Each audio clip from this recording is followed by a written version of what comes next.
What's good? What's new? Hey boo, hey y'all, welcome back to my channel. If you are new, make sure you hit that subscribe button because so today's video we are doing the MEDUSA braids. If you don't know what that is, then here's a picture to show y'all what it is and what I'm gonna do.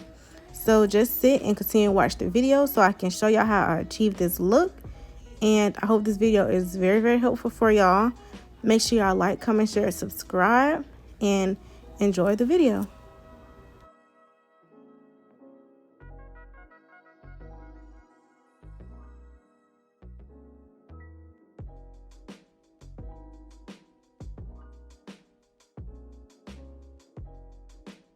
So as y'all can see, we started with a basic wash and blow dry. Make sure it's blow dry very good.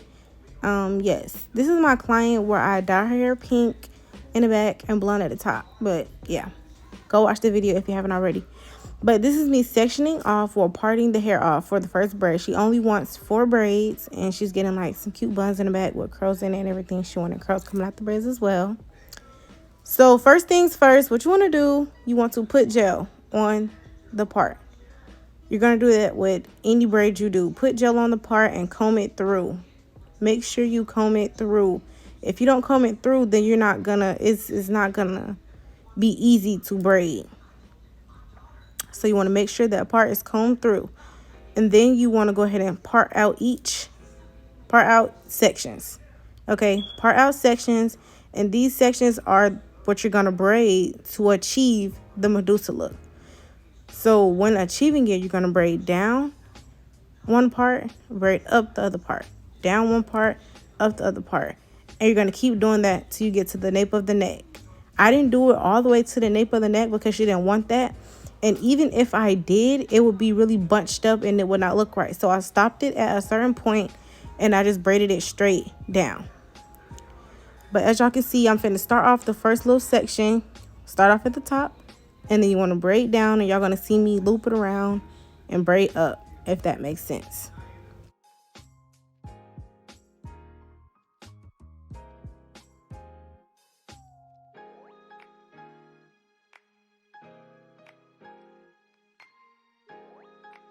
When curving it to go up in the opposite direction, you want to make sure you braid the braid all the way down so you can't braid it no more. You don't want to stop the braid in the middle and then trying to curve it because you're not going to get that neat and precise braid. So you want to make sure you get it all the way to the bottom of the part or the bottom of the section or whatever you want to call it. Make sure you braid the braid all the way down so you can't braid it no more before you start going in the opposite direction.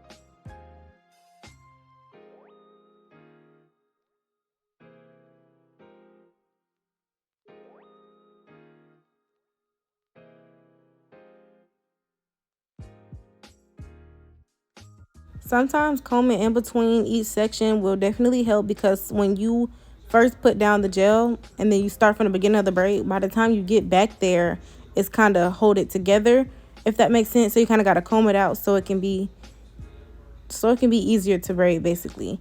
So yes, having a comb with you on standby is definitely needed because sometimes you may have to end up combing the part out, or sometimes the part may get messed up, so you may have to repart it real quick before you continue, because these braids, you want to make sure they're neat.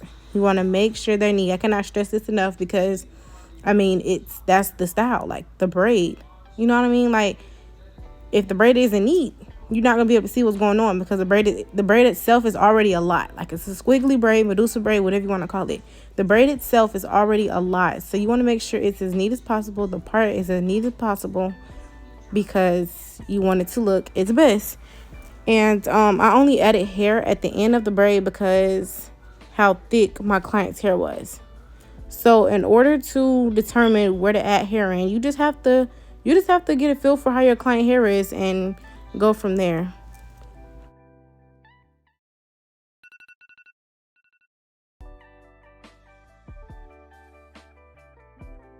So for the ones that wanted to know how I got the curls, I made them myself. So I took braiding hair, wrapped it around the flexi rod, and I put them in some hot water. I let them sit in the hot water.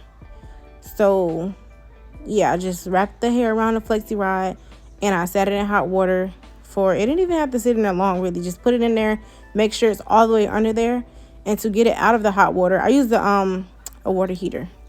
What most braiders use. I'm not sure if that's what it's called, but yeah, I used that, and to get it out, I just had my scissors and I kind of picked it up with my scissors because the water is really, really high and you can't get that with your hands. But you want to make sure you get the flex rod out before the water gets cold, if that makes sense.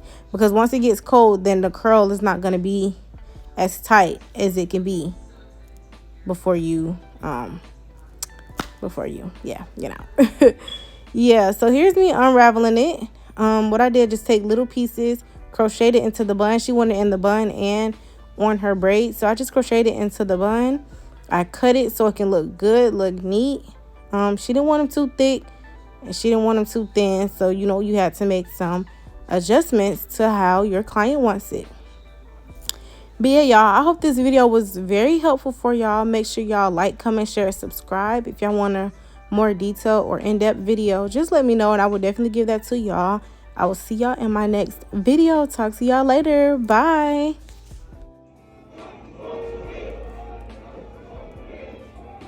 He didn't have to get neck curl like that.